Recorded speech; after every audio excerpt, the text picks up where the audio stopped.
How can we watch movies on IMDb? IMDb is a database, not a streaming platform. What it does give you is a complete map of where every film is legally available. This is how to use it. Go to imdb.com in a browser or open the IMDb app on your phone, tablet, or Fire TV device. Sign in with an Amazon or IMDb account so IMDb can remember your country, your watch list, and your streaming preferences. Set your preferred streaming services in account settings. IMDb then prioritizes the platforms you already pay for on every title page. Search for the film you want to see and open its title page. Look directly under the poster for the Watch section. IMDb links to Prime Video, Netflix, Max, Now, and dozens of other providers, depending on your country. Choose subscription, rent, or buy. Prices are shown where they apply. Tap or click, and the provider takes over.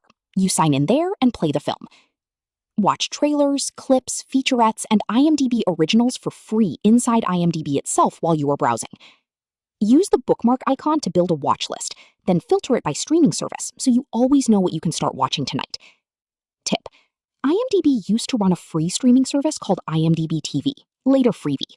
It shut down in August 2025, and its films and shows are now free with ads on Prime Video instead.